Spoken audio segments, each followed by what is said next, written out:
Shalom, Bapak Ibu Saudaraku yang diberkati Tuhan. Kita bersyukur bahwa kasih dan penyertaan Tuhan selalu Ia nyatakan bagi hidup kita semua. Oleh karena itu, dalam menjalani hidup kita di usbu yang baru, saya mau mengajak Bapak Ibu untuk kita ada di dalam perenungan bersama. Namun sebelum itu, kita akan berdoa. Mari kita berdoa. Kami bersyukur kepadamu ya Tuhan, untuk kasih dan setia, serta penyertaan Tuhan yang sungguh sempurna bagi kami. Ketika kami boleh dihantar oleh Tuhan, memasuki usbu kerja yang baru, melandasi seluruh aktivitas kami di hari ini, bahkan sepekan usbu yang baru ini. Kami akan membaca dan mendengarkan kebenaran firman-Mu. Penuhi kami dengan Roh-Mu yang kudus, dan biarlah firman Tuhan yang akan kami baca dan kami dengarkan bersama, kami dapat mengerti dan menjadi panduan dalam seluruh kehidupan kami setiap saat. Berfirmanlah kepada kami ya Tuhan Yesus, kami siap mendengar. Amin. Bapak Ibu persekutuan saudara yang diberkati oleh Tuhan Yesus Kristus, ayat bacaan firman Tuhan untuk kita di hari ini, saya ambil dari kitab Amos pasal 5 ayat 21 hingga ayatnya yang ke-24. Begini bunyi firman Tuhan. Ibadah Israel dibenci Tuhan. Aku membenci, aku menghinakan perayaanmu, dan aku tidak senang kepada perkumpulan rayamu. Sungguh, apabila kamu mempersembahkan kepadaku kurban-kurban bakaran dan korban-korban sajianmu, aku tidak suka, dan korban keselamatanmu berupa ternak yang tambun, aku tidak mau pandang. Jauhilah daripadaku keramaian nyanyi-nyanyianmu, lagu gambusmu tidak mau aku dengar, tetapi biarlah keadilan bergulung-gulung seperti air, dan kebenaran seperti sungai yang selalu mengalir. Demikianlah firman Tuhan bagi kita semua di saat ini. Bapak Ibu Saudaraku yang diberkati Tuhan, salam jumpa di dalam kasih Tuhan Yesus Kristus.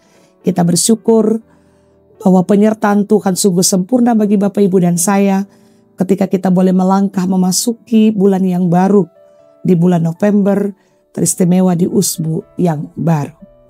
Persekutuan yang saya kasihi di dalam Tuhan Yesus Kristus, sebagai orang percaya, Bapak Ibu Saudara dan saya semestinya berupaya untuk menata dan membangun suatu tatanan kehidupan yang berkenan kepada Allah. Artinya, kualitas hidup kita sebagai orang percaya mesti kita wujud nyatakan dalam sikap atau hubungan yang intim dengan Tuhan, tetapi juga dengan sesama kita.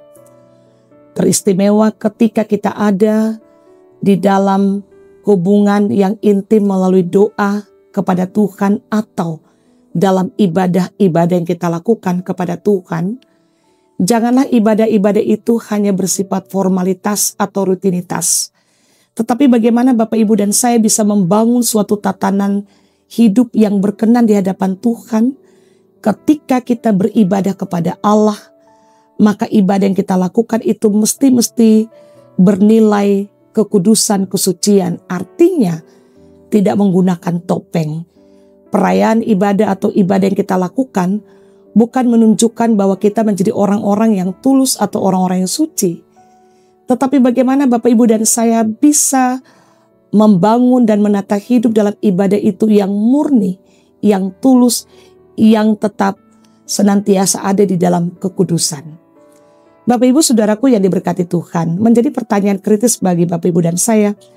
Apakah selama ini Bapak Ibu dan saya ketika ada di dalam kegiatan-kegiatan ibadah, apakah betul-betul ibadah yang kita lakukan sudah berhiaskan kekudusan di hadapan Allah?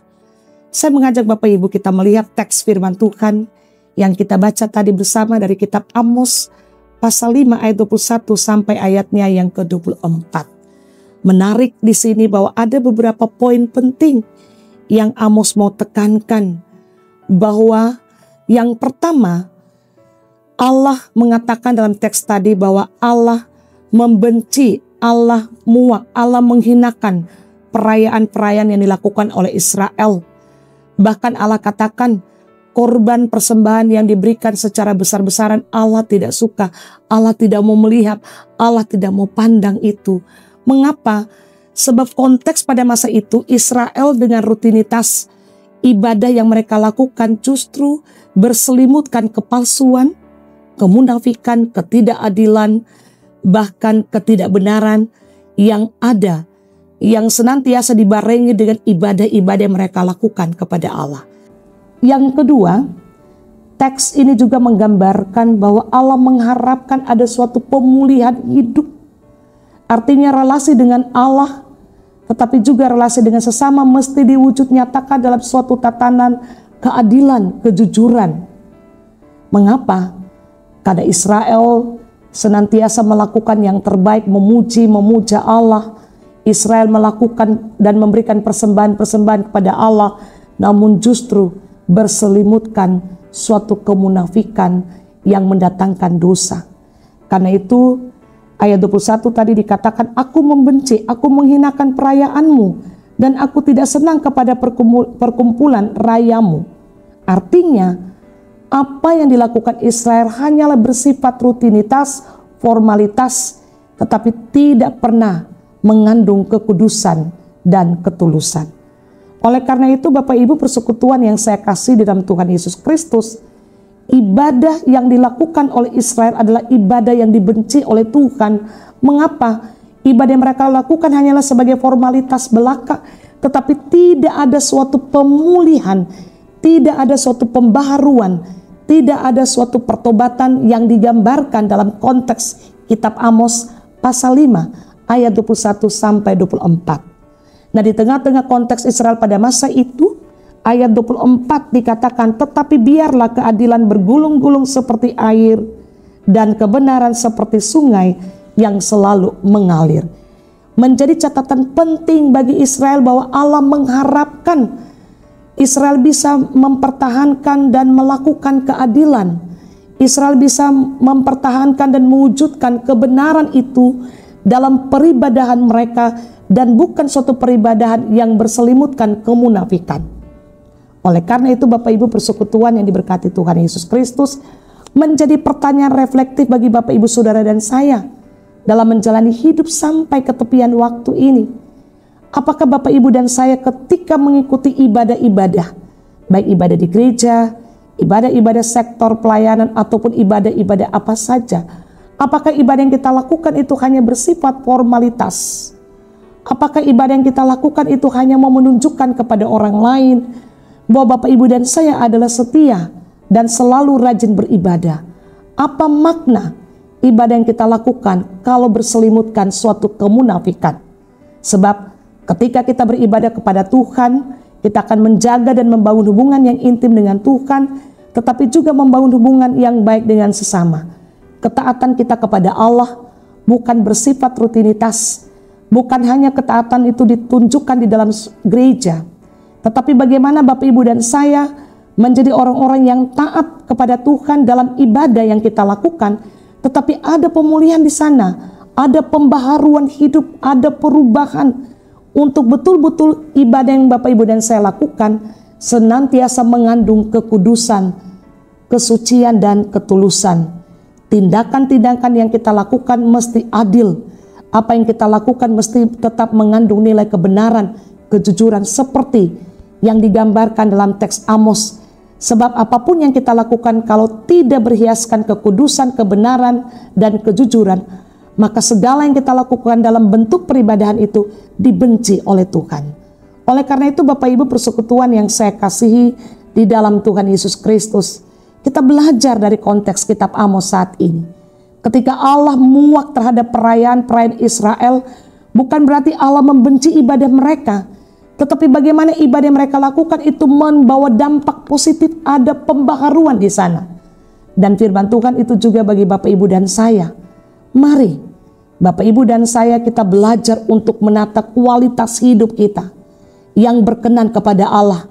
Ibadah yang kita lakukan itu memberi dampak positif untuk perubahan hidup kita, untuk pembaharuan kita, supaya kekudusan, kesucian betul-betul kita lakukan dan kita wujud nyatakan dalam aspek hidup yang nyata.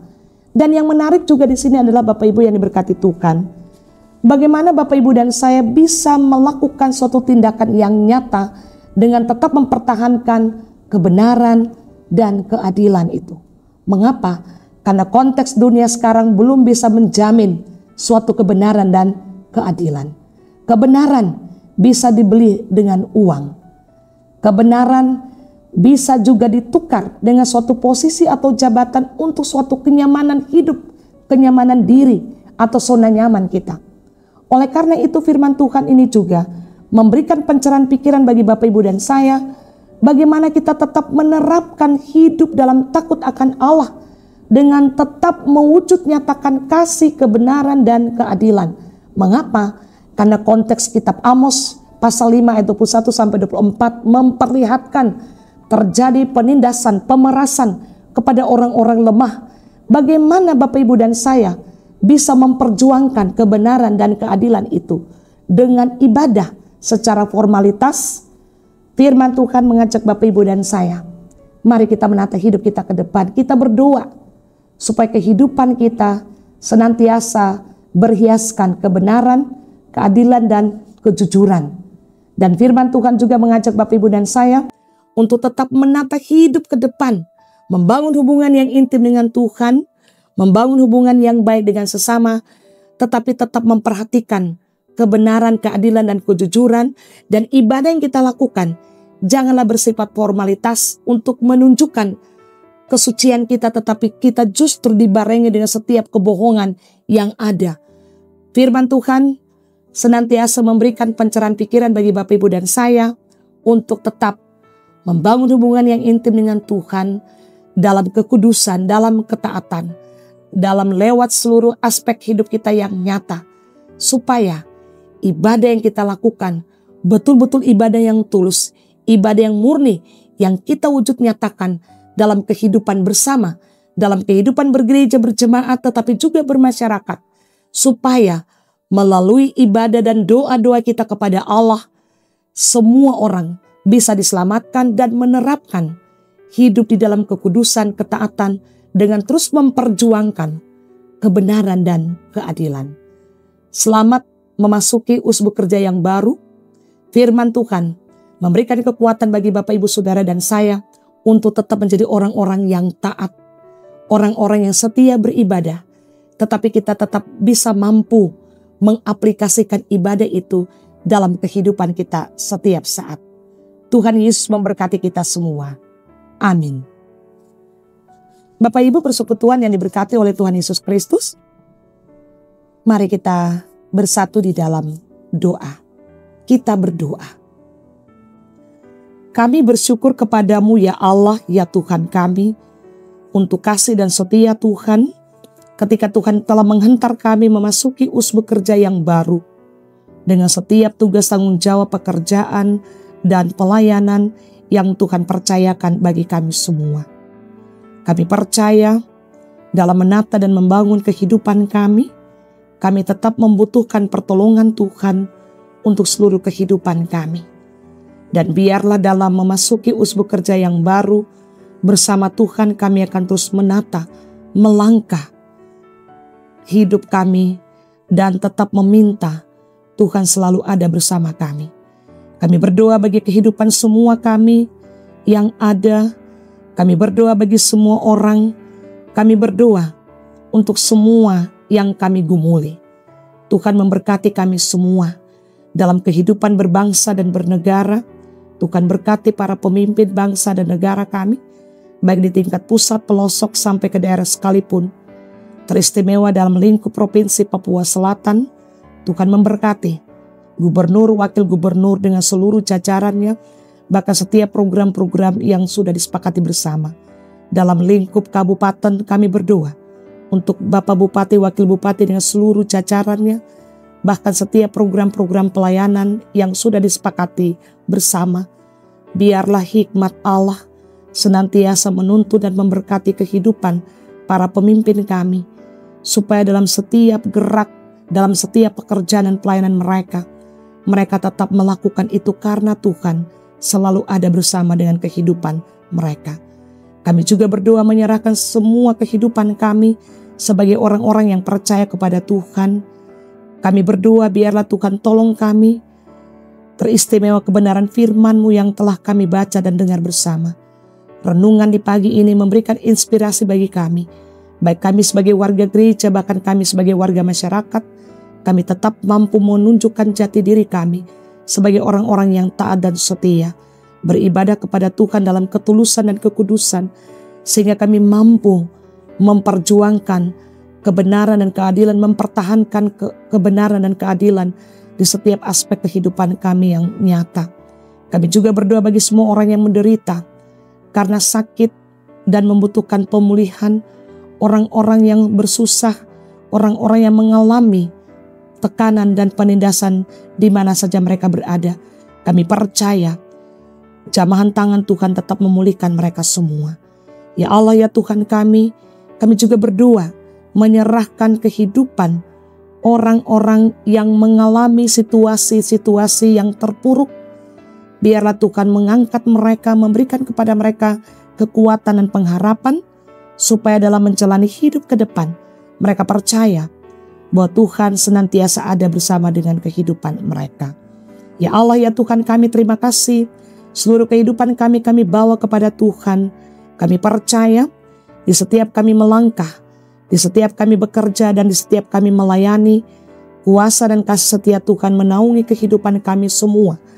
Bahkan dalam kehidupan bergereja, tugas dan tanggung jawab pelayanan dan kesaksian, Tuhan tetap menuntun kami dengan roh hikmat, roh-Mu yang kudus, supaya kami melakukan apa yang Tuhan percayakan bagi kami, dengan kebenaran firman-Mu menjadi landasan bagi kami semua untuk menata hidup kami ke arah yang Tuhan kehendaki.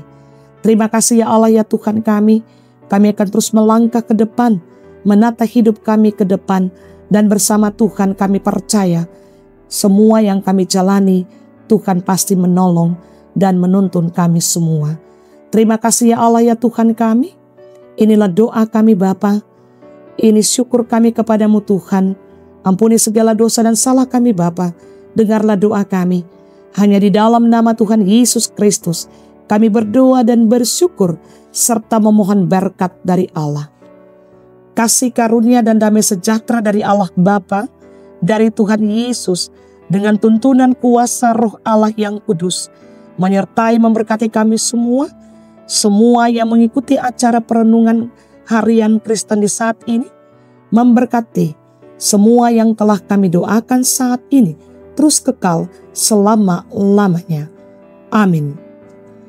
Bapak Ibu persekutuan yang diberkati Tuhan, saya percaya bahwa Tuhan akan menolong kita dimanapun kita berada, dimanapun kita bekerja dan melayani. Kita tetap menampilkan pola hidup dalam kekudusan dan ketaatan kepada Tuhan, dan belajar untuk tetap melangkah ke jalan yang benar yang Tuhan kehendaki. Selamat beraktivitas di usbu yang baru. Selamat melakukan segala tugas dan tanggung jawab yang Tuhan percayakan.